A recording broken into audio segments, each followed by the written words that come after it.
amin'Andriamanitra ndao tsika isotra ny tompony amin'ny teny foana tsisy fahanginana fa manambara amintsika ny sitrapony foana Andriamanitra misy foana ny fanairana isan'andro isan'andro na amin'ny lesona efa lasa na amin'ny zavatra izay apetrany any ambava amin'ny mpanompo ny tsiray avy izay ampiasainy akasitrao an'Andriamanitra zany fofa any amin'ny lanitra ny tananao nandritra ny herinandro nandritra ny fotoana nankalazana amin'ny Pentekosta iny mba hisy firehetana sy afo vaovao tena hoe irehitra ao amin'ilay sitrapony tanteraka ao anatsika atonga antsika ho fantsopanotrona naiza misy antsika amin'ny fotoana rehetra ahita ny fahatsaran'Andriamanitra sy ny voninahiny misaotra tompo dia raina mandrakizay ny anaranao mitenena aminay androany maraina ambaraonday ny sitraponao eo amin'ny fiainanay fa vonizay iainonao amin'ny anaran'i Jesosy amen. Ndao tsika tia-tanina mafy be ho an'ny tompo mingavy ianao azo toerana miarabantsika menakavy kely indray androany eto amin'ny fanatrehan'Andriamanitra iombonantsika inoko fa samy mitondra ny fanatrehana avy any an-trano tsika tonga eto satria Kristy ao anatsika efa natenana amin'ny voninahitra afaka mahita ny fahatsaran'Andriamanitra tsara tsika amin'ny alalan'ny fananantsika ny Kristy ao anatsika. Ny Timoty faharotoko voalohany andiny fahenana no resantsika lesona androany ao anatin'ny sekoly mpaman'olona ao manodidina ny resaka Pentekosta ihany ny resakitsika mandritra ny herinandro ty. Voazizy ny ten'Andriamanitra amin'ny Timoty faharotoko voalohany andiny fahenana hoe ary noho izany dia mampahatsiaro anao mba hamelomanao ny fanomezam-pahasoavana avy amin'Andriamanitra izay ao anatinao tamin'ny fametrahako ny tanako na amelomanao ny afo izy amin'ny dika teny fototra amelomanao ny afo. Ny fanamasina dia fantatsika tsara fa miseho amin'ny endrika afo ao amin'ny asan'ny apôstoly toko faharoa rehefa nidina amin'ny fanamasina dia endriky ny afo teny andohan'ny apôstoly tsirairay avy ny fanamasina sy ny fahafenony. Paoly tamin'ny Timoty dia mijery izy miresaka momba ny Timoty hoe matoa le afo ny elevona matoa velomina indray dia na le izy maty na afo tsy izy tokony hovaina. Zao tadio mila saro-piarotsika amin'ny ara-panahytsika alohan'ny fotoana iverenan'i Jesosy dia mila saro-piarotsika tsika ihany nomen'Andriamanitra ao anaty ny fanahy mamantatra mba hahatonga antsika tena hoe anana firehetana tena izy miaraka amin'Andriamanitra le afo tena izy. Rehefa miresaka tsika ny hoe mirehitra ho amina mission dia sahala amin'ny Paoly mihitsy ny tamin'ny Timoty hoe misy ny tena efa nirehitra ho an'ny asa fanompona tany aloha kanefa ny maty le afo arakaraky ny androsoana dia nanomboka ny maty le izy na ny elevona tsikelikely.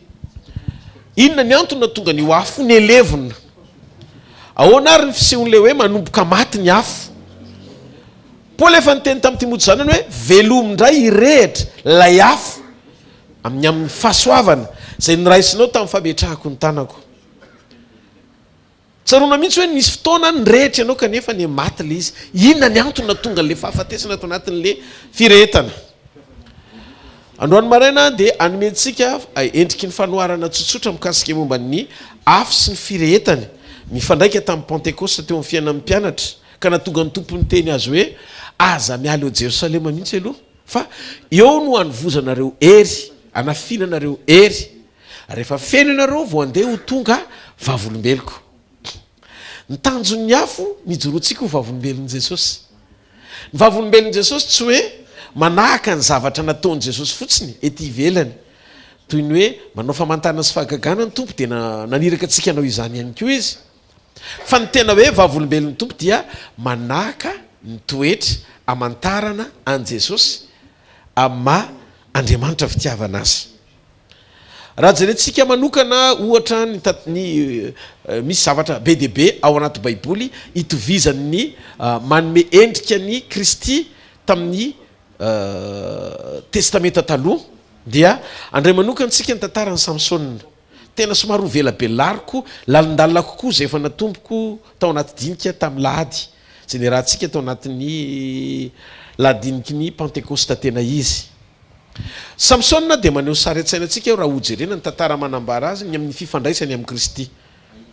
Samsona dia maneho sary sy fanoharana an Jesosy Kristy ny lala-piainan'ny Samsona nanomboka tany amin'ny fahaterahany ka nanomboka hatrany amin'ny fahafatesany.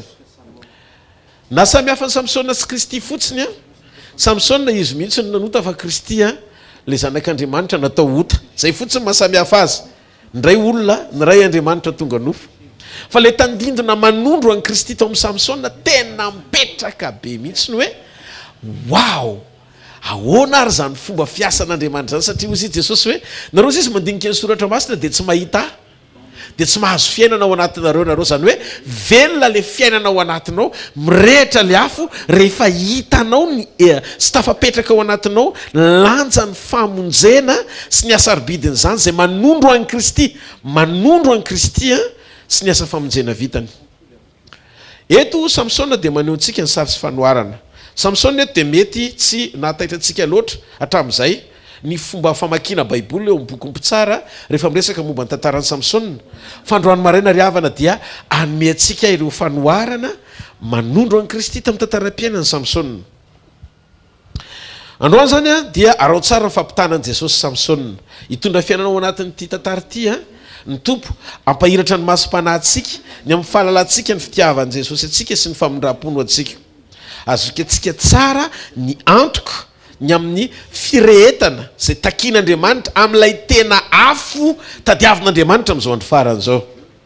Tahaka izay nataon'i Jesosy atsika ihany koa Samsona dia sarin'i Jesosy.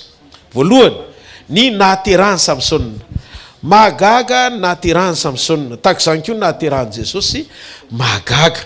Raha mijery bokin'ny mpitsara vetivety tena somary andengaikaingana ihany ao anatin'ilay izy. Mpitsara toko 7:20 ny andininy 7 zao ny voasoratra ao. Ary lainjen'i Jehovah niseho tamin'ny raha vehivavy ka nanao tamin'ny hoe indro momby ianao ka tsy niteraka nefa nananaka ianao ka hiteraka zazalahy. Hitanareo baiboly dia milaza fa misy anjely ny ona tamin'ireny Samsona ny teny taminy fa hitondra voaka izy hiteraka zazalahy, efa antitra raha vehivavy sady momba. Fa ozy izy ny tompo hoe impossible aminao zany ry maman'ny Samsona fa ny rana hiteny aminao manjely iraky ny tompo fa nananaka ianao. Zany ny antony natonga ny manovadiny rehefa niresahany reny Samsona zany teny zany izy ao amin'ny boky mpitsara toko 7:20 ny 9 ka hatramin'ny 9 dia ozy izy dia nandera vehivavy ka nilaza tamin'ny vadiny hoe nisy lehilahin'Andriamanitra tonga tamiko ary natahotra indrindra ny fijery azy tahaka ny fijery lainjelin'Andriamanitra ka tsy nanontany azy izay niaviany ary tsy nambarany ihany anarany. Fa hoy izy tamiko indro nananaka ianao ka hiteraka zazalahy ko ankehitriny aza misotro divay nataoko ianao ary aza mihinana akory zay zava-padina fa nazirita ho an'Andriamanitra ny zazatra ny ekibo ka mandra-pahafatiny ary manona angataka tamin'i Jehovah ka nanao hoe ry tompo aoka katy aminay indray ny lehilahin'Andriamanitra zay efa nirahanao ka ampianatra anay ny hitondrana ny zaza zay ho teraka. Hitanareo nangataka mano vadiny maman'ny Samsona hoe aleo hiverina kely le anjely. Dia jereo ihany koa ny zavatra nitranga fa nitovy tamin'izay koa tamin'ilay anjely niresaka tamin'i Maria aloha vanginy voalohany voajisefa no niverenany. Hitanareo misy endrika hitovizana manondro ny fahatongavan'i Jesosy ny sary ny tian'Andriamanitra ao ampitaina tamin'ny lalam-piainan'ny Samsona. Andriamanitra zany hatrany amin'ny testamenta taloha mahaly fa azy dia tiako ho fantatsika Andriamanitra dia manokatra ny masosika alala ny programa maomega azy. Ndao tsika aloha ity tanana mafy be ho an'ny tompony amin'izany. Ny zavatra tsy nampitovy fotsiny any Maria sy ny maman'ny Samsona dia zao. Maria dia vehivavy, maman'ny Samsona vehivavy momba tsy nahala tsy niteraka fefa antitra natongavan'ny anjely, fa Maria kosa vehivavy mbola tsy nahalalala natongavan'ny anjely. Ary eto ny tiako anaporofona amintsika hoe Andriamanitra isaky ny miseho ihany koa dia tadidio misy foana ny zavatra mbola tsy nisehony hatramin'izay afaky nisehony amin'ny alalan'ny olona zay manokatra ny fony ho an'Andriamanitra ny fotoana rehetra. Tsy izy io anjely io fa ny anjely Gabriel ihany. Dia ozy Maria hoe ahoana no atateraka izany satria tsy mbola nahalalalahy dia fantatsika ny toy ny eo amin'ny liko toko voalohany manomboka amin'ny 5:20 ka hatramin'ny 7:30 raha vavakitsika io rehetrarehetra io dia maneho amintsika ny fanazavan'ilay anjely tamin'ny Maria ny fomba hatateraka izany satria Maria vonona ny aino sy anaiky izay taridalina omen'Andriamanitra azy. Samsona zany teraka tamin'ny fomba mahagaga dia azosika lazaina ihany koa hoe samy fahagagana ihany koa na ny natongavan'i Jesosy na ny natongavan'i Samsona. Faharoa manambarany Samsona sy manondro an'i Kristy dia zao ny fotoana nanambadiany Samsona. Ao ny boky ny mpitsara toko 7:20 mpitsara toko 7:20 ny andino ny voalohany zao ny vaky ny teny. Ary Samsona nidina nakany Timnaka nahita vehivavy tao avy amin'ny zanaky ny Filistina. Ary niakatra izy dia nilaza tamin'iray sy ny reny efa nahita vehivavy tany Timna avy amin'ny taranaky ny Filistina ko alao vatok izy ankehitriny. Fa hoy ny rainy sy ny reniny taminy, moa tsy misy vehivavy ato amin'ny zanakavanao na ato amin'ny fireneko rehetra no dia nandeha nakavady any amin'ny Filistina tsy mifory ianao. Dia hoy Samsona tamin'ny rainy, zay ihany no alao hoa fa izy no mahafinaritra ahy. Dia ndiny faefatra jereo fa tsy fantatry ny rainy sy ny reniny fa avy amin'ny Jehovah zany satria mitady zay iadiny amin'ny Filistina izy fa tamin'izany indro zany ny Filistina no nanapaka ny Israely tamin'izany. Tsy nanambady Israely jiosy Samsona, tsy nanambady olona mitovy karazana aminy tsy juive mivadiny, fa nanambady étrangère izy, vahiny gentilisa Filistina vavy. Ny rainy Samsona tsy nanaiky fa ozy izy ny rainy hoe fangatsy misy vehivavy eto amin'ny tanitsika ny vehivavy hafa firenena no alainao vady dia hitatsika ny andininy faefatra. Ny rainy tsy nahalala fa avy amin'Andriamanitra le izy. Hitanareo planin'Andriamanitra le izy fa tsy takatry ny sainy rainy. Nandretsika te imposer ametraka foana ny planina sy ny programa iverintsika fa mety aso ny fiainatsika fa ny fahendrena dia ny alalantsika sy ny fahafantarantsika hoe tsika dia olona alahatra Andriamanitra eo amin'ny planim-piainatsika natao anaiky ny sitrapony. Misy zavatra zany ndraindray eo amin'ny fiainanao hitretina hoe mety be fa Andriamanitra mahita hoe tsy izy mihitsy. Misy zavatra tenenin'Andriamanitra aminao tsy ekeny sainao nefa Andriamanitra mametraka an'ilay izy hoe programany. Dia hitanareo ny zavatra nitranga teto, Andriamanitra nanaiky an'i Samsona tsy nambady jiosy fa nambady vehivavy Filistina gentilisa. Ary jereo ny hereo rehetra ato anaty baiboly reo olona lehibe rehetra tato anaty baiboly dia maro nanambady vahiny gentilisa avokoa. Moiza nampakatra vehivavy Etiopiana Kosita Nomeri 2:20. Josefa nampiakatra vehivavy Egyptiana zanaka vavy misorona tao Egypta. Jefta nanambady gentilisa, jereo daholo ny baiboly. Jesosy koa nanambady gentilisa. Ny vadin'ny Kristy sy ny fofombadiny tsika ny natsangan'Andriamanitra ho zanany zay tsy tao amin'ny fokony Israely akory fa gentilisa tany ivelany natsangany ho tonga fofombady ho ampakariny amin'ny fotoana iverenana. Hitanareo izy manondro an'i Kristy averena hoe manondro an' Jesosy daholo. Alleluia. Ny fahatelo itovizany Samsona amin'ny Kristy, manondro an'i Kristy dia zao. Arivola no matiny Samsona tamin'ny vala norano moriky. Jereo mpitsara toko 15, mpitsara toko 5:20 andiny 5:20. Zao ny vaky ny teny eo amin'ny anaran'i Jesosy. Ary nahita vala norano moriky vaovao izy dia naninjitra ny tanany nakazy ka iny naminony arivola. Maty ny arivola tamin'ny mâchoire d'âne, zany hoe vala norano moriky. Ny valan-drano dia manampy ny olona hiteny. Zay ny rôle ny valan-drano. Maninona tia mivava le izy. Raha latsaka ny mâchoire-ny olona dia tsy afaka miteny ny olona na misokatra ny corde ny vocal-ny. Afaka miteny izy. Afaka misokatra fa tsy afaka miteny izy satria anisan'ny manampy ny olona amoaka feo ny valan-drano. Ao tsika no zany ny valan-drano dia maneho ny endriky ny parole, ny tenin'Andriamanitra. Ny raisiny Samsona ny valan-drano moriky namono ny arivola. Dia ohatr'izay koa Jesosy Kristy nampiasa ny herin'ny teniny andreseny ny fahavalo. Ao tsika fa maninona le izy ny valan-drano moriky. Miboriky dia fantatrareo ngamba ny andikany hoe boriky matetika ny Bible atao hoe boriky io dia lazain'ny olona hoe vendrana. Ohatrany hoe tsy manana farany hitatsaina raha samy biby ny boriky. Kanefa nahavariana fa rehefa nanatra amin'ny balama Andriamanitra boriky ny nampiteneniny tsy mare tiakaon'Andriamanitra. Hitanareo izy.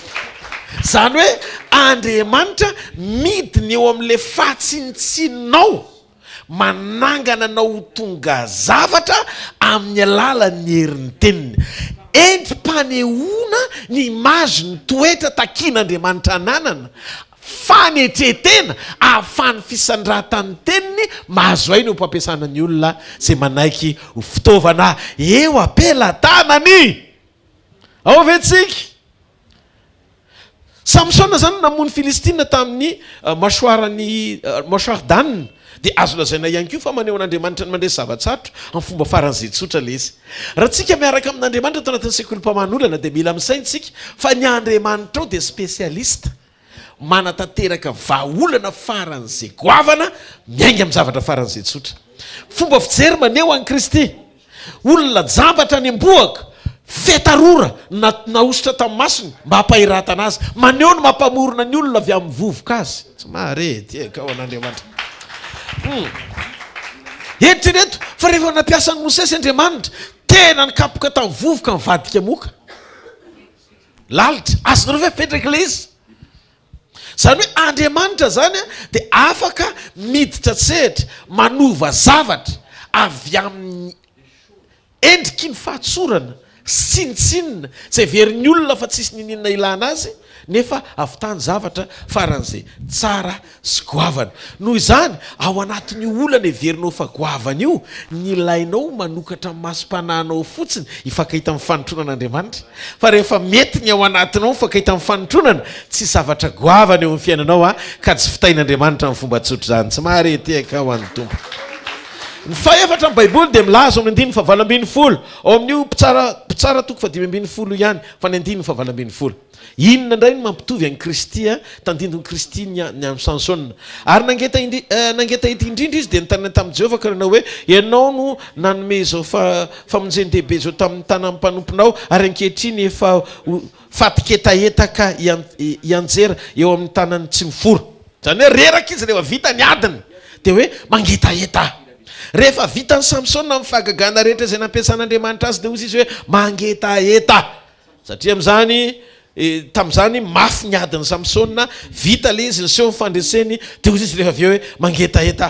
Teo amin'ny azo fijaliana koa Jesosy vao vita ny famonjena ao amin'ny bokon'ny Jona 20:20 talohan'ny hahafatesany dia niteny izy hoe mangetaeta. Azonareo tena hoe aro tsara ny Baiboly dia jereo inona ny azontsika andraisana ny Kristy avy eo amin'ny testamenta taloha ny amin'ny tantaram-piainan'ny Samsona manokana. Rehefa vitan'i Jesosy ny fahagagana lehibe teo amin'ny hazo fijaliana dia niteny izy hoe mangetaeta. Fadimy inona mbola endrika hafa hitovizany anatsoatsika lesona ny amin'ny Kristy amin'ny tantaram-piainan'ny Samsona nahafatesan'ny Samsona. Samsona dia maty teo anelanelan'ny andry anankiroa. Baiboly dia milaza fa nisy andry ngezabe anankiroa teo dia teo ny tanany no niankina. Natosiky Samsona reo andry anankiroa reo dia maty izy niaraka tamin'ny fahavaliny. Tahaka izany koa Jesosy teo afovoan'ny andry anankiroa Jesosy mpanota be anankiroa zao ny teo amin'ny ankavia sy teo amin'ny ankavanany. Samsona maty teo afovoan'ny andry anankiroa, Jesosy maty teo afovoan'ny mpangalatra anankiroa, olon-dratsy anankiroa, kriminel anankiroa.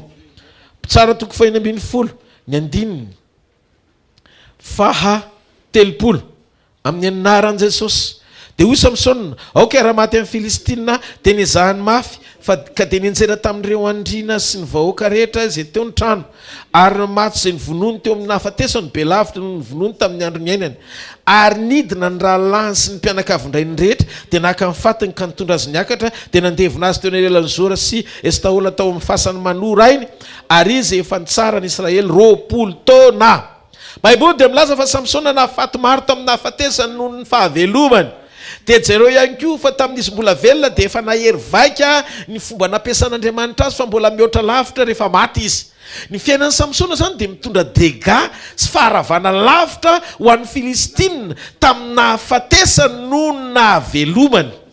Ary ny Baiboly dia milaza fa mihoatra lavitra noho ny matiny tamin'izy mbola velona, ny matiny tamin'ny nahafatesany. Ho anao mihoatra ny fampiasany anao ho anao manokana ihany koa amin'ny fanekenao ho ampiasainy ho maty amin'ny tena no ianao mbola velonao amin'ny nofo nefa mampiasa onction fotsiny. Ho antsika io ianao afaka mampiasa onction na olona tsy tanteraka ary fa mbola mihoatra ny tian'Andriamanitra antarana ny lainao rehefa manaiky maty amin'ny teny ianao satria misy dimension de gloire efa nazavaiko efa nahita teo atapiny tendrombohitra ny eo Matthieu 17:5 efa nazava ny endriky ny tompo Eliny teo amin'ny akavanana Mosesy teo amin'ny akavia Petera John Jakoba niarana hita n'le fiovan'endrika de fa nitendry zany hoe alohantsika hoe zany hoe nieritreritra izy hoe fanaperana le voninahitra hitany satria fafinaretana ny teo amin'ny fanatren'Andriamanitra fotsy izy Jesosy John mbola afaka hita mihoatra kokoa ianao amin'ny apokalypsy 4 nefa nahitany Jesosy tsy mitovy tamin'le fiovan'endrika voalohany fa lasa fotsifotsy ny volon'ny tompo de nazava be ny endriny de lelafo teo amasony fa tamin'ity dimension nahitany azy ity indray lasa toy ny maty izy zany hoe misy endrika isehoan'Andriamanitra mihoatra noho ny teo aloha fa mila maty amin'ny teny ianao vao tafiditra amin'izay dingan'izay noho izany amin'Andriamanitra ny fahafatesanao eo amin'ny nofo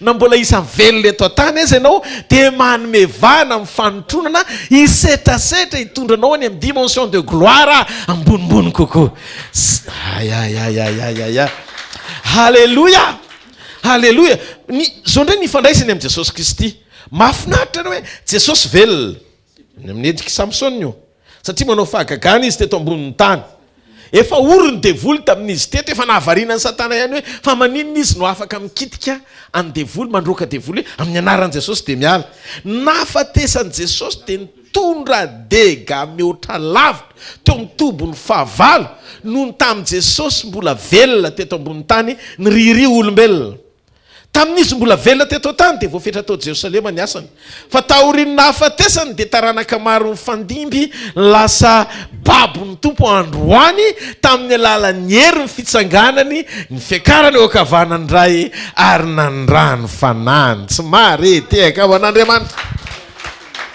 ozy izy ny baiboly amin'ny Korintiana voalohany 2:9 ka hatramin'ny 9 ozy izy ao amin'ny Korintiana voalohany vetsika vetivety 2 ny 9 ka hatramin'ny 9 vetivety anefa milaza fahendreny amin'ny efa matanjaka izahay fa tsy fahendreny zao tontolo zao na ny anympanapaka zao tontolo zao zay olona mialevina fa milaza ny fahendren'Andriamanitra izay ka maneho zava-miafina de fahendrena zay nafenina sady voatendrin'Andriamanitra ho voninahitsika taloha nanaovany zao tontolo zao ary tsy nisy nahalala zany tsy nisy nahalala zany ny mpanapaka izao tontolo zao ny devoly io fa raha nahalala izy de tsy nombohany tamin'ny azy fijaliana ny tompon'ny voninahitra hitanareo misy zavatra nafen'ny tompo fa raha fantatry ny fahavalo nahafatesan'i Jesosy dia tsy namantsika azy teo amin'ny azy fijaliana izy ny antony de tsotra taoriny famantsiana ny Jesosy teo amin'ny azy fijaliana sy ny nahafatesany vao mahay zava-doza ho an'ny camp adverse ny any amin'ny tobony fahavalo ny fisiny izay lalan'izay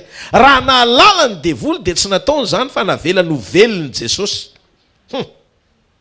alohany ary nahita azy nandroaka devoly eny tanàna be deaibe eny naneo famantarana be deaibe fotsiny atao Jerosalema na de hoe nanao voyage taty Madagasikara tsy nampaninina fa tena vobe Satana amin'izao satria taoriny nahafatesany Jesosy de afaka nanangana taranaka maro vonjen'Andriamanitra halleluja tsara lavitra noho ny fahavelomany ny vokatra hitany taoriny ny fahafatesany ohatra zay mihitsy koa le image naseo tamin'ny Samson noentina trany amin'ny azo fijaliana Jesosy maty Jesosy projet goavana be ny tao ambadik'le izy ary nahavariana tsy tonga saina mihitsy ny fahavalo hoe nanaiky tony zanak'ondro ety novonona amin'ny fomba tsotra tsy niteny mihitsy izy fa tao anaty fahanginana mba hatateraka ny plano mpamonjena Rakoto Rabe Rodolphe tsy mareteka ho an'Andriamanitra halleluja misy fotoantsika rehefa feny fanotronana tsy laina be resaka fa mivokatra no miteny tsy mareteka ho an'Andriamanitra ny fandresenao tsy miankina amin'ny fomba fahaizanao miteny fa miankina amin'ny fanekenao angina ijoro amin'ny sitrapon'Andriamanitra amen misy fotoana ianao tsy ilaina be resaka misy fotoana ianao ilaina koa miteny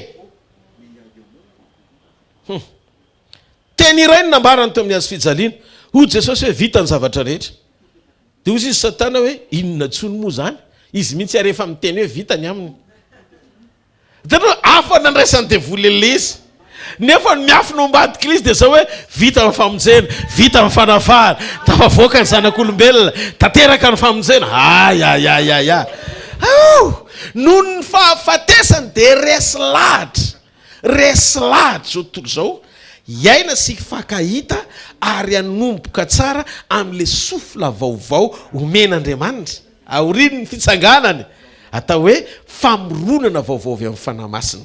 Io le nyraisin'ny mpianatra tao reny fitsanganan'ny andro voalohany hoe raisin'ny fanahy masina. Vokatr' io fahafatesana io dia voavonjy ianao sy ny taranakao. Noho io fahafatesana io dia afaka miditra mamonjy sy mamela ny elokao no ny raha latsaka amin'izay Jesosy. Amen.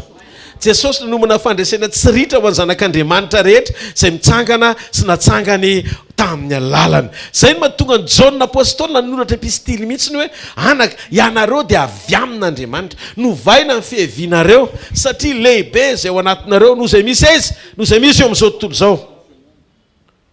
Ao mpitsara toko 5:10 voalohany Baiboly dia milaza fa tamin'ny tao-pijinjana varitritrika ny fotoana nampirehetan'ny Samsona amboolo renara ny rambon'ireo nafatotra ny tsororo. Nataony Samsona tamin'ny fotoam-pijinjana le izy. Nametra-panontaniana hoe fa inona ny dikan'ilay fijinjana? Dikan'ilay fijinjana raha jerentsika tsara manaraka tsika ao bokin'ny Jaona. Inona ny dikan'ilay fijinjana? Le teny mpanoarana zany manondro any Kristy tamin'ny fiainan'ny Samsona. Moa ianareo tsy manao hoe efa borana ny sisa dia tonga ny fararano. Indro lazaiko aminareo topazo ny masonareo ka jereo ny anetsaha fa efa masaka sady hotsinjaina izy. Ary izay mijinja dia mandray karama ka mamory vokatra ho an'ny fiainana mandrakizay mba hiara-ny faly ny mpamafy sy ny mpijinja. Ary amin'izany dia marina ilay voateny hoe ny ray mamafy ary ny ray kosa mijinja. Eny hoe Jesosy eto nanazava amin'ny 5:13 Jesosy hoe nareo milaza fa efa borana ny sisa dia tonga ny fararano, fa zany no milaza fa jereo ny antsaha fa efa masaka sady hotsinjaina izy. Miteny zany eto Jesosy mikasika momba an'ilay fijinjana tiany atongavana. Tompo inona le hotsinjaina ozy izy mpianatra sady mijery zareo satria foana tsisy vokatra eo amin'sa. Teo Jesosy atopazo ny maso dia mijery tsara. Dia nijery zareo. Inona ny tiany Jesosy olazaina? Nazavaina amin'ny 5:30 ambany eo. Ozy izy hoe le hotsinjaina dia vokatra fiainana mandrakizay ary misy mpamafy dia misy mpijinja. Izy nametraka ny tenany ho famafazana, ho famonjena ary le mpianatra ny nasaina nompon'ny maso hijinja an'le vokatra. Ahoana ny fisehoan'le izy? Ozy izy teto Jesosy sy ny mpianany dia eny antsaha, eny an-dohasany misy andry zareo. Ary ny continuen'io tantara io jereo tsara manoko amin'ny Jaona toko 7:9 ny firesan'i Jesosy tamin'ilay vehivavy Samaritana. Taorian'ny fandresen-dahatra n'io vehivavy io dia lasa ilay vehivavy nanambaran'i Jesosy tao an-tanàna. Dia ny toerana misy an'ny Samaria kolinina ambony kokoa ohatry ny avoana ambony. Dia Jesosy amin'io eny antsaha satria eny antsahany misy an'ilay vovo zay nakana rano. Dia lasa ilay vehivavy nakeny tanàna niakatra ny ambonin'le tendrombohitra nanambarany amin'i Jesosy dia nasehon'i Jesosy reo olona be dehibe niala avy any amin'le tendrombohitry ny fahotana hidy nakeny amin'i Jesosy. Dia ozy izy tamin'ny mpianany jereo fa reo le vokatra tiako jinjaina fa tsy le varitritrika isam-bolana jinjainareo, tsy ranom-boaloboka io, tsy fitahina io, tsy fanambinana io, tsy arem-behivavy io fa fanavonjena io. Azonareo amin'izay le izy mesazy mpijinjana dia fijinjam-panahy. Andriamanitra tsy namporisika antsika hitory fijinjana zavatra hafa. Eo amin'izay ny ametrahako an'le hoe afo tena izy sy ny afo tsy izy. Alleloia. Rehefa avy nitory filazao tsara ilay vehivavy tao amin'ny tanànan'i Samaria dia nanomboka nidina ny olona. Ny olona tao Samaria niala teo amin'le avoana nisy azy teo amin'le ota nanomboka nidina ho any amin'i Jesosy eny an-dohasaha. Rehefa nidina ry zareo dia Jesosy nilaza tamin'ny mpianany hoe jereo amin'izay le avoana misy ny olona fa reny ny olona mitanjozotra midina ka ty amiko. Tonga reto izy Jesosy ny fotoam-pijinjana, le fotoam-pamonjem-panahy ahafahan'ny olona misitraka fiainana mandrakizay. Nahita ny olona midina ianao miala eo amin'ny avoana amin'ny fahotana, mandatena ho eny amin'i Jesosy, manaiky ny fahotany rehetra ary tena mbebaka marina. Zay le fijinjana teny'Andriamanitra lazainy. Tsy vary ny lazaiko izy Jesosy. Izy ny teny an'izay, tsy hoe le efa bolana andrasanareo, tsy arena, tsy famirapiratany-tany, fa olona miverina amiko. Zay le fijinjana. Dia teny Jesosy fa ny tena fijinjana dia tsy ilay vokatra masaka eny amin'ny sahanao, tsy ilay vary amin'ny anana, sy le vokatra pakarina asoanao fa mifijinjana rehefa miverina sy tonga eo amin'ny olona anankiray very ny afatry ny famonjena ka miondrika sy manaiky ny fahefampamonjena ao amin'i Jesosy izy miova fo tanteraka anompo azy. Amen. Afaka ve tsika anome an'io fahafahana mijinja ara-panahy io mba hahafahan'i Kristy mahazo aina amin'ny tenim-pahamarinana. Tia tena loatra tsika matetika milaza fa efa namafiery tao anatina fanolorantena mpanompoana ka tokony hijinja amin'izay. Ny tsika tsy mahafantatra fa tsy ny fijinjantsika foana. Marina fa fijinjana ny fahasalamanao. Ny tanjakanananao fijinjana zany raha manompo an'Andriamanitra ianao, manompo an Jehovah Andriamanitra ao, dia hitany haninao sy ny ranonao izy ary esorina aminao ny aretina, mijinja ianao. Misy ihany koa ary misy fotoana Andriamanitra manome antsika tombo-pahasoavana amin'ny valim-pitizy omeny antsika vokatry ny fandrosoantsika, mijinja ihany ianao na tsy angatanao azy. Fa nahoantsika no mijinja kanefa tsy hamela an Jesosy tena mba hijinja fanahy amin'ny alalantsika ihany koa. Matetika terentsika ao amin'ny teny ny fijinjantsika fa tsy mba mampiditsika zay zavatra andrasan'Andriamanitra antsika mba hatateraka ny fijinjana. Tsy marety ao amin'ny tompo. Hitanareo, nantsontsika mba hahafahan'ny tompo mijinja fa tsy hitorontsika mba ho amin'ny tanjona ahafahantsika misitraka amin'ny fijinjantsika.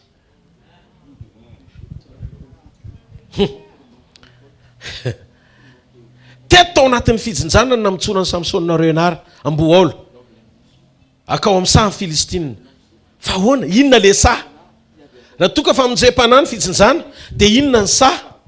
Dia ozy izy Jesosy name fanoarana Matthieu 13:38 ozy izy hoe ary ny saha ozy izy dia zao tontolo zao. Rehefa mamotsitra ny Amboaolo na Renard ao amin'ny saha Samsona dia Jesosy kosa mamotsitra antsika hoeny amin'izao tontolo zao. Talohana mitsorany Samsona Renard na Amboaolo dia nasiany fanilo mirehitra aloha nampifamatotra ny rambon'ireo Renard ireo tsororo avy. 300 ny totaliny, zany hoe 150 équipe, 50 équipe. Ary ny ekipa ray dia misy Renard anankiroa na Amboaolo anankiroa. Reo Amboaolo anankiroa reo nampifamatorony ny rambony hitondra an'le hafa. Ary rehefa mahay ny rambon'ireo dia tsy milamindreo fa mikoropaka faingana. Ary rehefa mikoropaka izy dia tsy maintsy mitady ala amonony an'le afo, amindrany an'le afo. Izy mieritreritra hoe amono an'le afo amin'ny famondrana an'le izy nefa vao mahay nampirehitra an'le toerana le izy. Enoy amin'izay le izy. Hitanareo, rehefa mahay ianao ao anatin'le afo, ny afo zany mandoro. Rehefa doron'le afo ianao dia tsy mahazo aina, tsy mahatafa-toetra amin'izay. Afo inona ny manery ianao fa zay le amaritra le tena izy na tsy izy ao anatinao. Ao amin'izay tsika. Ao amin'izay tsika. Halleluja. Ny hafanana dia mahatonga anao tsy ho tafatombona, manomboka mitrifana sy mihazakazaka le Renard, le Amboaolo. Tonga tao amin'ny saha le Renard na le Amboaolo, tahaka antsika ihany koa ny rahan'i Jesosy tonga amin'izao tontolo zao.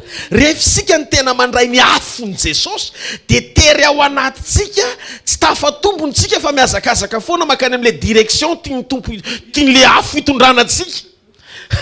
Tsy maintsy makany amin'le fijinjana tadiavon'i Jesosy amin'izay tsika rehefa nampiretin'ny fanahin'i Jesosy. Raha tena fanahin'i Jesosy ny eo anatinao, objectifan'i Jesosy no mahatery anao ary vokatra andrasan'i Jesosy no menao. Tsy marety akao an'Andriamanitra. Halleluja. Fa tsy mibahana any amin'ny zavatra hafa mahatery. Zay le mahatonga antsika, zay no mahatonga an'le atao hoe motivation ao anaty, le manetsika ianao ao anaty. Afo inona le izy? Tsy manondro voninahitra olombelona eo, tsy manondro filana maniraka mba hampisongadina anao eto amin'izao tontolo zao. Tahaka ny tanànan'i Ismaela le voan'zarentsika hoe Dobay Ismaelita neny eo, na tsy sodrano izy. Fa ianao tsy zay, ianao taranaka voafidy hanomana ra-panahy an'izao tontolo zao mba ho amin'ny fijinjany Kristy. Ianao tsy karazan'olona ory eto an-tany zany fa manana lanitra tanjona ianao iainana mandrakizay. Ianao tsy natao ihany fiainanao fa misy mihany fiainanao ary eo ampelantanany rehefa manaiky ianao nijoro sy natateraka ny sitrapony. Andriamanitra tsy mba tsy marina zany, tsy mahareteka ao an'Andriamanitra. Izy mihitsy no miteny, ianao izy raha mahafoy eo amin'ny fanjakany dia hijinja be amin'izao fiainana izao so amin'ny ho avokoa. Dikan'izay izy nefa tsy manadino anao, rehefa ianao tsy manadino ny fijinjana. Halleloja. Mpio hafana masina androany. Samson nandrehitra an'le amboaolo, Jesosy nandrehitra amin'ny tenany. Tsara tonga 5:14 vetivety kely indray aloha. Tsara tonga 5:14 somary andingakengana ihany tsika. Dia nandeha Samson ka nisambotra amboaolo 300 dia naka zavatra atao fanilo izy ary nampifanendreny ny rambony amboaolo tsororo avy ka nafeny teo anelanelan'ny rambony ilay atao fanilo. Hitanareo le izy. Vakio tsara nataony Samson tsororo le izy tahaka izany koa Jesosy. Lehibe lavitra no Samson, lioka toko 1:10 Jesosy nifidy, tsy nifidy renard fa ny Samson ny renard, fa Jesosy nifidy fidipololahy nalefa ny tsororo. Azonao fipetraka le izy, lioka toko 1:10. Inona ny tiany tompo tenenina? Fa maninona anao amboaolo no nirahany Samson tandindo ny fahafahany jentilisako ho irahana sy ho fenonany hafa. Satria Baiboly dia milaza fa ny ivelany ny alika jentilisa, ny ambony ho verina amina lohany, manome fanoharana ny jentilisa ho toy ny amboa-kely. Tsy mety raha ho an'ny amboa-kely mofonjaza. Amboa-kely dia rehefa amboa dia amboa-aolo, amboa-kely, amboa-gasy, rehefa amboa dia amboa. Le amboa zany ny raisitsika. Dikan'izay maneho ny endriky ny jentilisa ivelany vala. Dia Jesosy nifidy ny jentilisa, nandefa tsororo, nanova azy olona afaka hitondra ny afony. Amen.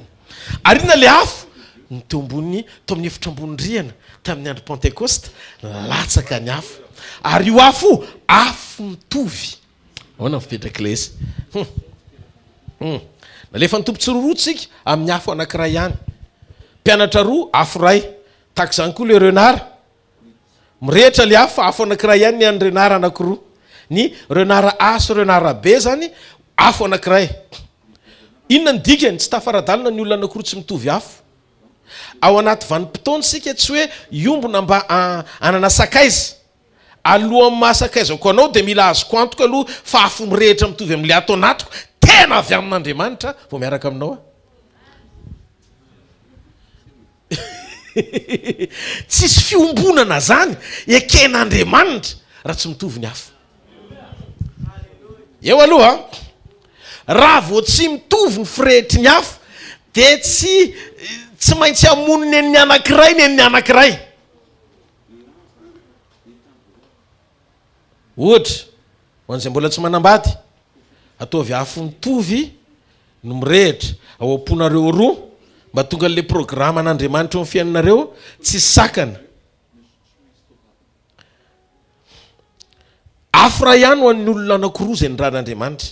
Mety mirehitra ianao teo aloha amin'ny filazantsara marina, fa vokatry ny fifandraisana diso dia maty ny afonao satria misy afo tsy izy ny ekenao hiditra eo amin'ny fiainanao. Ianao mitondra afo, izy mitondra rano. Zany mahatonga anao misy fotoana matoritory lasa miova le motivation. Satria ny conviction ny vitany napepita azy. Ary raha tsy mitandrina ianao fa mbola manana une partie tafapetraka ao amin'ny nofo dia voafandrika koa satria tsy le motivation an'Andriamanitra intsony fa motivation hafa. Ahoana miseho an'izay pasteur? Ohatra, miombona ianao miara-dalana amin'olona anankiray tsy resy lahatra monjy fanahy ho fijinjan'Andriamanitra, fa resy lahatra ny amin'ny filazantsara amin'ny fitahiana mba mpisongadina azy eto tany. Samy miresaka nareo, zavatra tsy mitovy ny resanareo. Ianao efa mamon'ny sekoly talata. Amen. Izy mbola tavela tany amin'izay sekoly nisy azy. Iresaka nareo rehefa avy eo, ianao lazay ny adala. Satria ny valiteniny rehefa avy eo dia tsy maintsy ilaza izy. Amin'ny fomba ahoana moa ny ampanantenana ho azy lanitra tsy hita fa ny tany ara aloha tsy mbola fantany akory eo aiza izy. Conviction mandrakizay ny problème rangatira izany a. Aitsio zany lalan'izany. Tsy zany nandrahan'Andriamanitra antsika. Amen. Ny Timoty 2:1-5 mila miverina amin'ny afo marina ny firehetran'ny fiangonana.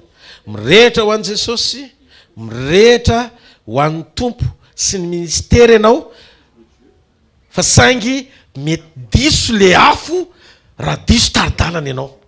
Ny firetana andrasan'i Jesosy ianao alahelo fanahy satria zay mandoro anao ohatra n'le renara. Ny rambony na rehetra Samsona fa isika kosa ny fotsika ianao rehetra Andriamanitra. Ho atsika amin'ny fo no mitranga le firetana, mila mirehetritsika inona aloha le afo. Batisa amin'ny fanahy masina ny apôstôly toko 2 maneho an'le afo. Teo amin'ny lohany tsirairay avy io afo io.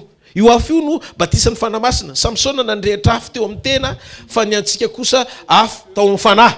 Batisa amin'ny fanahy masina. Rehefa midina ny afo dia tonga ny teny tsy fantatra na teny pirenena hafa tahaka izay nitranga tamin'ny mpianatra. Zany hoe midika ho amin'ny tanjo mpandresen-dahatra ny afo sy fandrosoan'ny fiangonana le izy ho amin'ny dingana alalany an'Andriamanitra sy eken'ny elona. Aozy izy ny baiboly jereo tsara ny asan'ny apôstôly tongoro ary maro ny votsindrona tampony. Manomboka mirehitra ny teny eo ambava mpianatra rehefa misy fiantraikany eo amponin'ny olona hanova azy ho an'Andriamanitra marina. Ka ny batisa amin'ny fanahy masina dia batisa aloha tsy maintsy miainga amin'ny fampiekekelo-ka. Halleloja. Mitonanao ho ara-piombonana amin'Andriamanitra. Aoka hilatsaka ny afo. Efa ao anatinao io afo rehefa nandray an'i Jesosy ianao. Afaka mirehitra io afo rehefa manantona an'i Jesosy sy miombona aminy ianao. Ary ireo fanomezana rehetra dia mitaky finoana avokoa. Ninona fanomezana rehetra avy amin'Andriamanitra dia mitaky finoana ao anatinao hiazona an'izany. Tsy mitranga ho azy le izy fa mila finoana avy amin'ny etaetapahamarinana ao amin'ny tenin'Andriamanitra. Ozy izy Paoly apôstôly hoe ny teny tsy fantatra mihoatra noho nareo rehetra ny ao izy izy. Raha teny tsy fantatra dia miteny mihoatra noho nareo. Jereo Davida niditra tao midingana telo izy.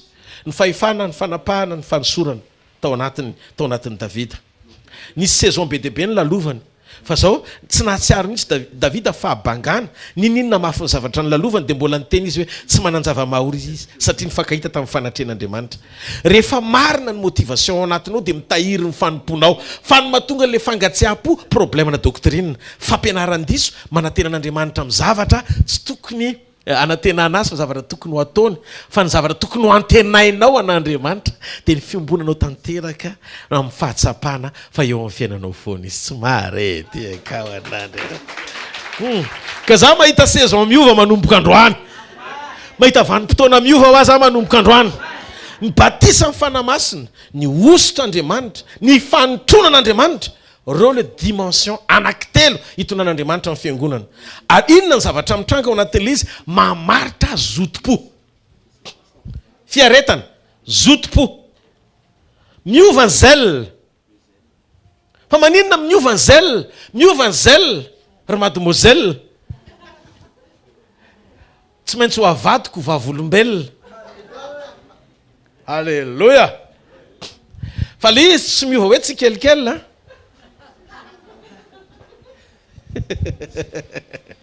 Satria azadiny fa Jesosy velona. Amen.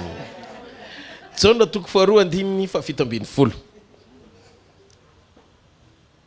Amin'ny anaran'i Jesosy. Ary ny mpianany natsiaro fa voasoratra hoe ny firetako ny amin'ny tranonao no naharitraina. Io le tamin'i Jesosy nandrava ny tempoly. Ny zèle dia afo sy firehetana.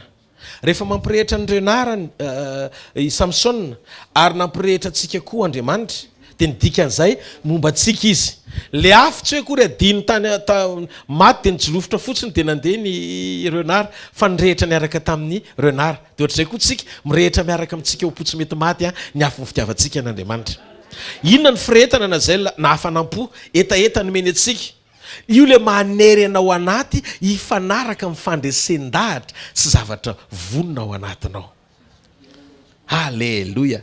Misy fanilo ao, misy afo ao, misy solika ao. Amen. Ny olona rehefa tery dia misy manosika azy tsy tafatoetra amin'ny toerana anankiray anatanteraka zavatra mandresy lahatra azy. Maro zany sa tsy marina? Ny fanahy masina ny manery antsika sy manosika antsika tamin'ny fotoana ndraisantsika famonjena. Ary rehefa tena tsapantsika fa voavonjysika dia tsy mila entaniny andao hitory filazao tsara fa tery hamonjy ny hafa ihany koa. Fa maninona tsika ny manompo an'Andriamanitra fa tsy manao zavatra hafa koatra andrasan'Andriamanitra amintsika. Fa maninona tsika no miverina eo amin'ny tenim-pahamarinana sy misaina izay zavatra andrasan'ny fanahy masina amintsika. Misy zavatra manrehitra atao anatsika tsy angina fa ilaza foana ary manery ao am-pontsika mba hahatonga ny fanjakan'Andriamanitra hitatra eto an-tany. ozy izy jesosy mahatonga ny mpanompoko miady de satria tsy lanitra le fanjakana toriana ho aza vaiko kely izy ranga de atsika tsara ozy izy jesosy ianao ve mpanjakany jiosy voalazanao izy jesosy teneno izy de manamarina terikely fa votsy sy izy tiako fantatrao izy jesosy tamin'ny plato fa raha eto ambonin'ny tany mifanjakako de efa niady mpanompoko no zany mahatonga andreo mpanompo be de mpanompandriamanitra am'izao ny faran'izao miady ny be deaibe mbola tsy tena fanjakan'andriamanitra zany misy atsika le tena objectif fa mbola misy voninahitra eto tany miazona mety titre le izy mety fahalalana le izy mety tsy fantatro inona fa mbola be deaibe le toe-panafy matoa mbola tsy mirehitra ao anatinao le toe-panaraka an'andriamanitra fa mbola je suis be deaibe mbola tsy eo le tena fototra fanjakan'andriamanitra tian'andriamanitra iorenan'ny olona sy tanjon'andriamanitra tiany atongavana ao anatin'ilay asa fitoriana marina tsisy faninanana satria tsy ondroko nareo tsy hoe voriko be deaibe nareo nanao evangelisation de feno ny trano de sary-piara raha ohatra ka tsy tamanina nareo fa andeha hivoaka raha sakafo marina nomeko anareo tsy vitanareo ny tsy andeha eto zany satria za tsy hainerinareo tsy ny hoe tongava fa ny etaitaponareo an'andriamanitra nitarika anareo tonga eto tsy terena no zany tsy ondroko nareo fa rehefa tsara ny sakafo tena ile ilain'andriamanitra mampety ny fiainam-panahy voatahiry ianao de oka tsy hivona le izy fa ny zavatra mampety ny olona koa indraindray mahatonga ny olona ho tonga eo sy amen'ny trano tsy ny trano fen'olona nefa ny tanjon'andriamanitra fa ny olona feno andriamanitra ndaso hoety kely ao anatin'ny fotoana fotsika ao anatin'izay endriky ny firehetan'izay fa maninonsika no mirehitra amin'ny zotom-po ny firehetana amin'ny zotom-po de firehetana tsy mety fa mitabataba ao anaty mandrakariva hitanareo samy nandalo an'izany ny olona rehetra efa manambady tamin'ny fotoana hoe mbola nampifamofo anareo ray volana ray volana nareo vady no mifankahita voalohany le kizy vavy ianao raha lehilahy mirehitra be ny fitiavana an'le vehivavy tsy maintsy mahita tsy maintsy miresaka tsy maintsy mifampitady tsy maintsy mifankahita tsy maintsy miresaka teren'le fitiavana tsisy nandresy lahatra anao tsy ilanao ny hevitry ny dada ny hevitry ny mamy zany fa conviction anao anaty hoe tsy maintsy miresaka malala ovaina mihitsy ny anara lasa malala daholy ny anarany rehetrarehetra chéri maro amin'ny olona na de manompo an'andriamanitra aza no mirehitra amin'ny zavatra hafa zavatry ny tany fiaratsara-tare trano valo fanasitrana na ohatraotrany le firetana ny tiako zaraina aminao de zao ny avy amin'andriamanitra ny kristy jesosy de mirehitra ho amin'ny fanjakan'andriamanitra mirehitra ho amin'ny famonjepanahy mirehitra ho an'ny jesosy kristy misy karazany efatra amin'ny firehetana voalohany firehetana tsy mamelanao ahita tory fa manao zavatra foana hitantsika zany misy olona tonga eo am-pivavahana de tonga eo am-pivavahana izy jesosy nahitandry zareo maraina ariva ao amin'ny sinagoga ondro no entiny voromahelo tsisy ivavahan'olona jesosy hiditra ao amin'ny tempoly test jesosy tonga de nitakano daholo le zavatra teo ny tranoko atao hoe trano fivavahana ny fiaretako amin'ny tranonao naharitrainao izy jesosy hitanareo tsy zakany jesosy am'izao fotoana zao efa manomboka avarotra hatramin'ny profesia $40 raha jesosy zany ny tena atao amin'ny fivoriana io efa voadaka daholo le olona mpivarotra rehetra tao ositra varotra io karazana fivarotana ara-panahy io tavoangy asiana rano de avarotra rehefa aveo vita amin'ny fivoriana tsara ianao manao rakitra ngeza be rakitrinona ny ilaina akoatran'izay tokony homena manita drakitra fotsiny zany rehetrarehetra zany de maro-panehoana ny faiblesse sy ny fahalemena tsy mahatafatoetra le lanja mampirisika anao anambara fahamarinana ny important amin'andriamanitra ny fiainam-panahinao miorona sy voatahiry ary rehefa ny tropetra mifankahita aminy ianao aloha amen sa tsy amen halleloia tsy nahazo hainy jesosy tsy tafatoetra tao amin'izay tokony isy azy le fitaom-pivoriana de raha tokony anohana n'io fivoriana io izy lasa nandroka sy mpivady zay le mahatonga le hoe fanotonana manohatra fa tsy fanotoana manohana tonga jesosy de mitoeriny jesosy daholo le tao rehetrarehetra raha tokony anohana anao izy de lasa manohatra anao izy nefa etsy amin'ny ilany etsy misy olona anankiray tena hitanao mihitsy ny hoe jamba sady mandringa izy tezitra be voany ravaly le tepoly de sady mametra tanina ihany izy nandeha le malemina hiratra le jamba fa nitoy ihany le zay no mahasamy hafa vokatra hita ao amin'ny fiangonana satria samy hafa ny motivation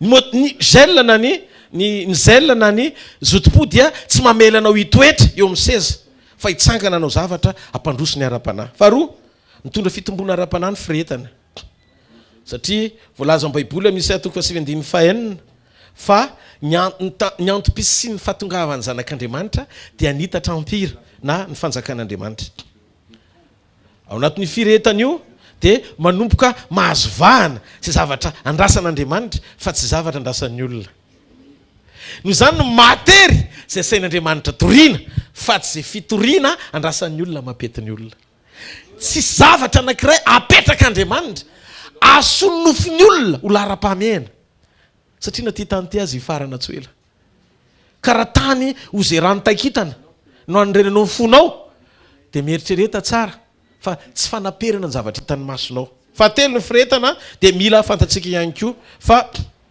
ndray andro any tsika de ho tsaraina amindreo teny foana zay lazayntsika tandreny sao miteny zavatra tsy tena nampitenenin'Andriamanitra fa homenatra ny tompo ianao ndra iandro any raha tonga ny fotoana ionanao aminy satria tsy maintsy ianao tatitra amin'Andriamanitra amin'lehibeny daholo zay ny rahana marina za sa tsy mariny de iona aminy am'izay rehefa aveo deny zao aitsy io le izy za le lajiosy izy teraka tany tarisosy ary kilikao izy izy Paoly fa teto amin'ity tanàny ity na bea teo anilan'ny tongotry gamalela foana nampianarina sady tsara ny lalàna avy tam'razana ary nazoto indrindra ho an'Andriamanitra tahaka anareo rehetrarehetra ihany ko zany hoe naharitra tao anatin'ny fampianarana koa Paoly zany natonga azy nanaonao foany reny na lalana lamosesy Paoly de zany natonga azy na vita na zaka azy amina conviction diso andeha napaka ny lohan'ny kristianina mba azonareo ve zany zay ny Galatiana toko voalohany 7:20 na afana fo be aho izy Paoly noho ny firetako de nanjala lasa nitondra fandrosoana be tany amin'ny finoana tsy izy tam'izany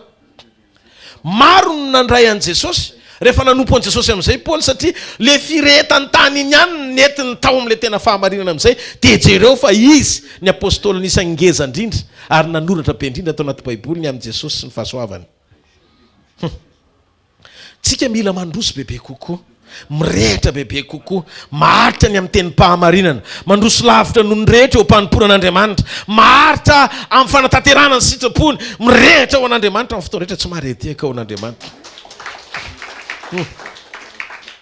faefatra ny farisinana farisipona zay lavy amin'ny hoafo de manambara amintsika ihany koa fa ny fiaretana amin'ny teny no mahatonga antsika ho mpitondra teny-piadanana Efesiana toko 4:5 sy ny Isaia toko 2:15 ny 7 de ozy izy hoe tsara ny tongotry ry mpitondra teny soa mahafaly rehefa marina ny zavatra torianao de ny tongotra ao ny tsara betsaka no miteny hoe tongotra io kiraro aza efa tongotra lizy fa tsy kiraro mety tsara be ny kalitean'ny kiraronao mety hoe tena faran'izay enjana fa tamin'ny tsy fahamarinana no nazahoanao azy de mety hoe mamirapiratra be le kiraro fa tsy ao Andriamanitra fa ny fahatsaran'le tongotra mambabony maro ho an'Andriamanitra tsy mahareteka ho an'ny tompo ny tongotra ao zany de tsara amin'Andriamanitra rehefa mitory teny-pahamarinana ianao Romana toko 10:2 tandremo fa sao mazoto sy miaritra ianao kanefa tsy amin'ny fahalalana manjary manentsika ianao zavatra tsy tokony enjehana ary manjary lasa mandravy ianao zay zavatra tokony hotohanana mamono raha tokony amelona mampandroso anao fahadisoana ny conviction diso jareo mipino afo be debe mamono tena amin'ny zavatra tsisy dikany milesy tsy fa ho any an-danitra vokatry ny finoana diso le firetana diso tonga eo midingana sy fanapaha-kevitra diso ny olona anankiray na fanolora-teny io na zavatra tokony atao rehefa diso ny conviction any manana zay la zotopo diso koa izy na fiaretana diso amin'ny zavatra diso rehefa fandraisen-dahatra diso no ao anatiny rehefa ao ny fiaretanao ny fahalalana tsara ny sitrapon'Andriamanitra sy ny fahamarinana dia mety tsara ny fomba iarahanao amin'Andriamanitra. Dia voafaritra sita soritra eo amin'ny toetranao fahamarinana ny zavatra torianao. Tsy azo sarahana zany. Ary taneo fa fiaretana raha voabe ny firetana ao anatinao vokatry ny fahalalana tsara dia tadidio raha ohatra ka zay ny zavatra mitranga dia tsy mila mitondra ambavaka akory ianao ny amin'ny fanotronana fa manaraka ho azy ny zavatra rehetra. Satria lay mety amin'Andriamanitra ny zavatra ataonao dia mazoto Andriamanitra manohana anao. Fa raha diso koa izy dia ohatr'izay koa. Ka nivavaka anao dia zao mivavaka ho anao iretra amin'ny sitrapon'Andriamanitra mandrakariva. Fantatrao ny firetanao sy ny zotom-po ao anatinao androany. Fa mahita androany fa tsy hoe noho ny lanitra ho any an-danitra azy voly azo mbola intérêt daholo ny ao anatin'izany fa ho maro toerana ny communion iomboranao amin'Andriamanitra manomboka androany. Rehefa tsy fahalalana tsara no mitondra anao amin'ny zotom-po dia ratsy koa ny fiafarahanao. Satana mitadidika ny hamonona an'io firetana io. Jereo fa rehefa misy zavatra mitranga dia matetika rava ny firetanao. Misy olona anankiray zay zao ny teny an'izany. Pastera zahay efa 20 taona nanombo an'Andriamanitra tam'ireny le zavatra nitranga teo reny. Lasa ny dadany dia niantso anazy. Fa nga tsy vitan'ny Andriamanitra ny nanakana an'ilay izy sy hitrangy. Fa maninona le izy tena ampahiresika kely ampazatsy to. Dia iny dia manomboka mangatsika. Aizary Andriamanitra. Nahoana ny tsy voasakan'Andriamanitra pastera le izy. Nahoana no navela ny hitranga le izy. Dia ozy namaly azy. Fa izy Andriamanitra ozy izy teo amin'ny toerany ihany ao izy. Azo mipetra dia ozy izy rehefa nahoana teo amin'ny toerana le nisy azy tamin'ny fotoana nahafatesany zanany lahy tokana ihany koa nitazanany fonao androany. Inona ny tiako tenenina? Zanany lahy tokana nafony hamonjy anao ambony lavitra noho izay mitranga eo amin'ny fiainanao namonjeny anao. Noho izany izay zavatra mitranga tsaken'ny fonao aza mampiembotra anao fa narakotona rabe ny lasa androna iza ny taraika mandrakizay jerena tsy mareteka ao an'Andriamanitra. Halleluja. Ozy tamin'io teo amin'ny toerana io ihany izy. Aza vela hiala ny fononao sy ny zotom-ponao an'Andriamanitra. Ninona fahasarotana misy eto amin'izao tontolo izao te hirizo ny fiombonanao amin'Andriamanitra. Ny feny rehetra Andriamanitra na sarotra io na mora io na mafy io ninona zavatra atrehanao Apokalipsy 4:5 jereo. Tandremo miala amin'ny fitiavana voalohany rehefa Jesosy. Iny voalohany nandraisanao an'Andriamanitra iny mahasarotiny azy. Mangeta etan'Andriamanitra ianao velomy ny etanao aza mitombo taona fa mitombo fahalalana. Problema mantsy dia zao tsika mitsetra ny lasa io tsy tian'Andriamanitra. Hoe tamin'ny lasa zay ohatra zao, tamin'ny lasa zay ohatra zao. Matoa ianao mitsetra ny lasa tsy nandroso ianao zany. Matoa ianao mitsetra azafady. Matoa ianao midera ny lasa tsy nandroso ianao zany. Tsika midera ny lasa tamin'izay tanana, tamin'izay tarianana, tamin'izany dikan'izay tsy zay tsony izy zao. Fa rehefa ianao mitsetra ny lasanao indre napahonena ny lasako nandroso ianao zany. Zay tamin'izany dia ohatran'izao tamin'izany. Rehefa zay le vavolombelona nisy fandrosoana zay ka velomy ho afory Timoty. Mbola misy ny fotoana mangeta etan'Andriamanitra. Jereo ny fiainam-panahinao sy ny fandrosoanao verena amin'ny etaeta marina. Velomy ny afo rehefa miala amin'ny fanaovan-dratsy ianao manadiny ny lasa dia manomboka afaka hiaraka aminao Andriamanitra. Izy ny efa niteny aza misaina ny lasa namevitra ny taloha fa nao zava-baovao ny ota mamono afo mamono firehetana ny tsy fahamarinana mamono afo mamono firehetana mandehana miverina amin'ny fahamarinana njoroa amin'ny sitrapon'Andriamanitra maka alafa haratsiana elao fijangajangana ny alatra fitiavam-bola veno amin'ny afo. Amen sa tsy amen? Rehefa miala amin'ny ratsika miverina amin'ny sitrapon'Andriamanitra dia mahazo ain'Andriamanitra aza manota intsony. Mety tsy tianao le afatra fa zay marina. Nao taloha mpanaitra olona ivavaka fotsiny. Amin'izao ianao ndray matory fa foazina mieritreretra. Taloha ianao mamaky baiboly, tamin'ny faharoa ianao vakimy baiboly. Eo mpandrina samy mamaky zao. Dia le baiboly sisa mamaky azy eo satria izy efa reraka. Rehefa eo mpanompoana ianao dia atovy ampitiavana. Aza miasa saina kaleba tsy nieritreritra mihitsy tsy nanam-potoana hitondrana mambavaka ny tanjaka sy ny fahasalamany ary ny heriny. Fotsy izy efa 5-20 taona zao Joshua 3:7-7-8-9-10 Joshua 14:7-11 ozy izy farany mbola 5-20 taona zao mbola tsy niena ny tanjaka vao may ohatra matanjaka taona fotsiny no mitombo fa ny hery vao may mitombo. Halleluja. Tehirizina le hery satria miaina ny fatokina. Ampitomboy ny fatra ny fatokina fa aza reraka eo mpandoliana mangataka hereta winina. Matoa ianao zay mangataka dia mbola fitombonao anao zay le izy. fa rehefa ianao tsy mangataka fa mandeha am'izay ilain'andriamanitra tsy tombona anao hiasa sain'andriamanitra satria mbola ilainy ianao omeny bebe kokoa ianao tsy mahareteka ho an'andriamanitra. Afaka nisy olona ve eto androany maray ny teny hoe tena mila sy mangetahita an'andriamanitra amin'ny fony manontolo izy. Halleloia. Nitanjona iombona amin'andriamanitra, mitsangany amin'ny toerana misy ianao. Zao no lazainy Jesosy. Na ny clé ahafahanao misitraka ny zavatra rehetra aza avy amiko dia misy ifandraisany amin'ny fahatsarany kalitao amin'ny fiombonanao amiko. Raha miray amiko ianareo ka mitoetra ao anatinareo ny teniko, angatao izay tianareo na inona fa ho tonga aminareo zany. Fa any amin'ny lanitra ny tanao dia mivavaha amin'Andriamanitra. Tompo androany maraina, tiaka sitraka manokana anao androany maraina ny amin'ny fanomezam-pahefana, fanomezam-pahasoavana amin'ny alalan'ny afonao zay mitarika any mandrakariva iombona aminao, iray tanteraka amin'ny sitraponao, tanteraka amin'ny programanao eo amin'ny fiainanay, havereno ny fiangonanao amin'ny filazantsara marin'Andriamanitra, irehetra tanteraka amin'ny fijinjanao. Zay Andriamanitra tsy afaky ny irehitra zany andeha hitory famonjem-panahy raha toka tsy tanteraka ao anatinay ny lanja ny famonjena zay voarainay avy aminao. Zay ananana ihany ny afaka hozarainay amin'ny fotoana rehetra.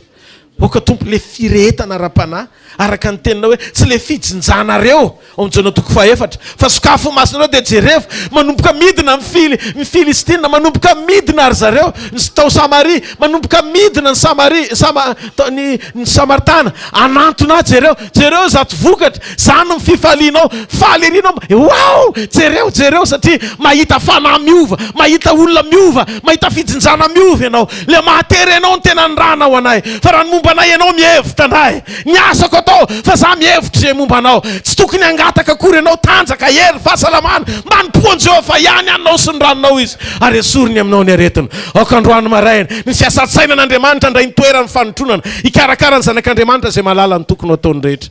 Hitanao Andriamanitra, afaka ianao androany amin'ny anaran'i Jesosy. Aza matahotra fa io olana manelingelina ny sainao io esorin'Andriamanitra io. Io zavatra mitranga manahira-tsainanao io hovahan'Andriamanitra io aretina mampahory anao io ho sitrana ihany ianao. Aza miasa saina amin'izay fisehoany ihany, fandana mijery an'izay zavatra tian'Andriamanitra hisehoany eo amin'ny fiainanao amin'izay. Mijoroa mandrakariva fa hitanao Andriamanitra amin'ny anaran'i Jesosy. Amen. 2 minitra eo ampipetrahana anao fanatitra ho an'ny tompontsika sy filazana foya dia androsontsika amin'ny fizaram-pahasoavana sahady. Halleluia. Amin'ny rapitso sekoly mpanambina pitahi mpanahy ho atsika, fanondrenana ihany ho atsika izay teny izay ho an'ny rapitso manokana iarahana amin'ny pasteur Jaora Beaja ary azadino ny fotoanantsika ihany koa ny zoma. Amin'ny zoma hariva izara manokana ny famindram-pahefana teo amin'ny Kristy sy ny fiangonana. Tena lesona mahafinaritra anao be mihitsy satria misy image ny testamenta taloha tafiditra kely eo anatin'ilay sary, nefa tena maniantoka anao fa ampitombo anao amin'ny sekoly mpampiana le izy, atonga anao hijoro ho isan'ny olona hotronon'Andriamanitra. Manomboka izao mantsy ny zavatra hitranga amin'ny fiainantsika dia zao tsika tena anao izay afapo an'Andriamanitra. Atsangano ny tanan'ny olona izay anao an'izay any amin'ny toeram-piasana hijoro vavolombelona. Amen. Amin'ny fatokim-pahamarinan'Andriamanitra. Zay fotsiny asanao saina. Raha sanadrika mbola misy an'ilay zavatra nazatrazatra anao reny, fampiresahana evangelika, zavatra esoro daholo. Amen. Ro taikalaminy mpiainana rehetra tsy mifanaraka amin'ny sitrapon'Andriamanitra amin'ny ota mahazatra ny fisaina fieritreretana toe-po fa fao daholo. Mandrosoa tsara fotsiny fa Jesosy ny teny tamiko. Betsaka ny ahita surprise ao anatin'ny fanotronana ho an'ny olona tena mandeha sy mijoro marina ao amin'izay programa hitondran'Andriamanitra azy. Dia ho hitanao fa zao ny zavatra hitranga manomboka androany. Andeha io dia tsy ahita to fa tsy ohatran'ny tezaran'i Jesosy amina olona anankiray izany foana. Ohatran'ny satria nahoana manomboka manery anao ilay famonjena voarainao. Raha mbola tsy maro toerana io famonjena io, zay mahatonga anao tsy mahavita mizara an'ilay satria na ianao raha tsy sura fa ho any. Mireta ho an'Andriamanitra ry havako. Mandrosoa tsara fa hitantsika tsara avy Andriamanitra.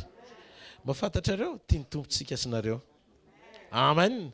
Tongava soa amin'ny zoma hariva, larobia hariva rapitso, zoma hariva zadino, larobia maraina rapitso ohatr'izao ihany, zoma hariva amin'ny 4 oraka hatramin'ny amin'ny trampokon'olona sy ny lahady ny sabotsy maraina ihany koa ohatr'izay tahaky ny efa mahazatra ohatran'ny pokon'olona. Samy io tahin'Andriamanitra ataontsika mitsangana amin'ny toerana misy ianao hitsodrano amin'ny anaran'ny tompo. Raha sy nitsodrano zay tononoko amin'ny anaran'i Jesosy.